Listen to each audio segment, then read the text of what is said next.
Have you ever heard that India was once called the Golden Bird?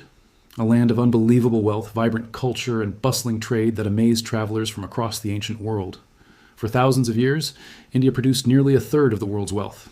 Its cotton dressed the globe, its spices ignited global trade, and its artisans created wonders that kings and queens dreamed of owning.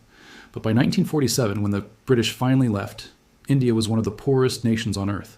Its industries were shattered, its people were impoverished, and its once booming economy was bled dry.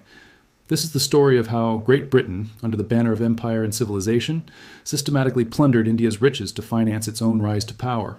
It's a tale of financial conquest that built modern Britain on the ruins of the subcontinent as wealth. Long before the British set foot in India, it was a thriving mosaic of powerful kingdoms. In the 16th century, the Mughal Empire presided over a land that accounted for almost 25% of the world's GDP, more than all of Europe combined. Cities like Delhi, Surat, and Dhaka were global hubs of commerce. Indian textiles were legendary, from the delicate muslins of Bengal, so fine they were called woven air, to the colorful calicos of Gujarat. When the British East India Company arrived in 1600, they weren't conquerors. They were merchants seeking a piece of the action. But what started as trade soon twisted into domination, and partnership turned into plunder. The East India Company wasn't a government. It was a corporation with its own army. In 1757, at the Battle of Plassey, the company didn't just win a military victory against the Nawab of Bengal, it staged the world's first corporate takeover of a country. Seizing control of Bengal, the richest province in India, they began one of history's largest and most brutal transfers of wealth. Within just a few decades, Bengal's riches were gone, drained directly into the pockets of London shareholders. Economists call it the drain of wealth, the systematic extraction of India's resources without giving anything back. It wasn't just about looting treasure. The company imposed crushing land taxes on Indian farmers, but instead of reinvesting that money in India, it was shipped to Britain. It paid for Britain's wars, its dividends, and the lavish lifestyles of its officials. Indian exports were sold worldwide, but the profits never returned to India. As the historian Dadabhai Nauroji famously wrote, "The wealth of India goes out of her like the blood from a living body." Nothing shows the cruelty of this system more than the Great Bengal Famine of 1770. As the East India Company reported record profits, a devastating drought hit the region. Over 10 million people, a third of the population, starved to death. Yet the company kept collecting taxes, refusing to lower them even as the roads filled with corpses. This wasn't a natural disaster. It was a man-made catastrophe, a direct result of putting profits before people. The British Parliament eventually investigated, not out of compassion, but because the company's greed had driven it to bankruptcy. In 1773, the British Crown stepped in, effectively nationalizing the plunder under a new name, the British Raj. By the 19th century, Britain had transformed India into a raw material colony. Its industries, once the envy of the world, were systematically destroyed. Indian cotton and silk were shipped to British factories, and then finished British textiles were dumped back into Indian markets, wiping out local weavers. India was trapped, forced to supply the raw materials for Britain's Industrial Revolution, and then buy back the finished products. Between 1800 and 1850, India's share of global manufacturing collapsed from 25% to less than 2%. And who paid for this colonial empire? The Indian people. Taxes from India funded not just the British administration in India, but the expansion of the British Empire across the globe. Indian soldiers fought and died in British wars in Afghanistan, China, and Africa. Indian money financed the Royal Navy and even helped build London's infrastructure. Britain didn't develop India. India developed Britain. One of the darkest chapters of this financial exploitation was the opium trade. The British forced Indian farmers to grow opium, which they then smuggled into China to pay for tea and silk. When China tried to stop the drug trade, Britain declared war, the Opium Wars, funded by Indian money and fought by Indian soldiers. It was a vicious triangle of exploitation built on addiction and military force. In 1857, after a century of this ruthless exploitation, India exploded in rebellion. The Sepoy Mutiny, which Indians call their first war of independence, was a desperate cry for freedom. It was crushed with brutal force. Afterward, the British Crown took direct control from the East India Company, and Queen Victoria was declared Empress of India. But it was just a change in management.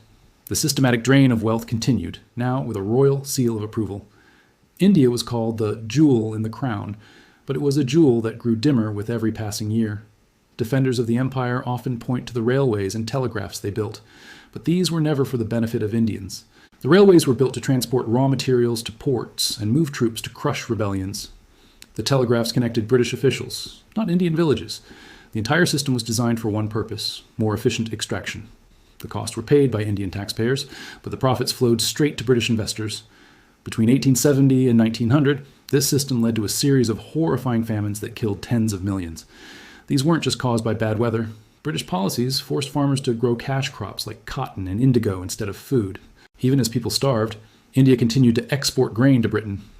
During the Great Famine of 1876, the British viceroy refused to stop food exports, declaring that market principles must prevail. While millions died, British India exported a record amount of wheat. The plunder wasn't just physical, it was financial. Britain manipulated the currency, forcing India onto a silver standard while Britain was on gold. When silver prices fell, India's revenues lost value, while its payments to Britain remained fixed in gold-backed pounds. This financial trickery siphoned even more wealth to London.